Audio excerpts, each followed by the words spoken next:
श्री ब्रह्मचैतन्य महाराज गोंदवलेकर प्रवचने. नाम कुठवर घ्यावे. नाम कुठवर घ्यावे. आपला श्वासोच्छ्वास चालू आहे किंवा स्वतःची स्मृती आहे तिथपर्यंत नाम घ्यावे. आपण श्वासोच्छ्वास जसा मरेपर्यंत घेतो तसे नामाचे आहे. बरोबर भाषेत बोलायचे झाले तर असे म्हणता येईल की श्वासोच्छ्वास थांबला म्हणजे मरण येते. त्याचप्रमाणे नामाशिवाय जगणे हे मेल्यासारखेच आहे असे वाटले पाहिजे. अक्षरशः जीव जाईपर्यंत म्हणजे मीपणाने मरेपर्यंत नाम सुटावे. शेवटी मी जातो आणि नामच शिल्लक उरते. नाम घेऊन कधी पुरे होऊ शकत नाही. मुक्ती मिळाली की सर्व पुरे झाले असे म्हणतात, पण मुक्तीनंतरही जर काही कर्तव्य उरत असेल तर ते नामस्मरणच.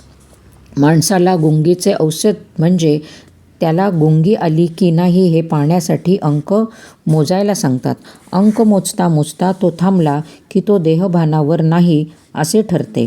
तसे नाम घेता घेता मी नाम घेतो हेही स्मरण जेव्हा राहत नाही तेव्हाच त्या नामात रंगून गेलेल्या माणसाचे पर्यवसान एकांतात होते. एकांत म्हणजे नाम घेणारा मी एक, या एकाचाही अंत होणे म्हणजेच देहबुद्धीचा विसर पडणे, देहबुद्धीच्या पलीकडे जाणे. नाम घेता घेता अशी स्थिती प्राप्त झाली म्हणजे त्याचे चित्त भगवंताकडे आहे की नाही असा प्रश्न करायला वावच कुठे राहतो.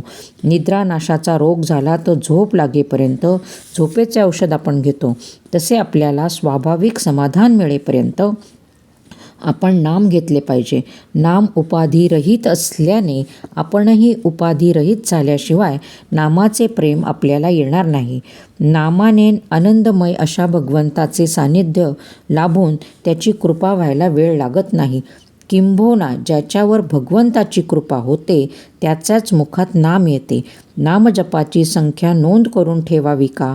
अमुक एक संख्येपर्यंत जप करण्याचा संकल्प केला असेल किंवा रोजचा काही कमीत कमी जप करण्याचे ठरवले असेल तर जपसंख्येची नोंद ठेवणे जरूर आहे.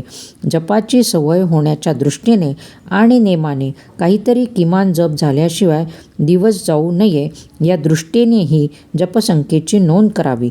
मात्र हे करताना एका बाबतीत खबरदारी घ्यावी, ती म्हणजे आपली आजची नामसंख्या पुरी झाली. आता उद्यापर्यंत आपण आणि नामाचा काही संबंध नाही अशा तऱ्हेची वृत्ती होण्याचा संभव असतो.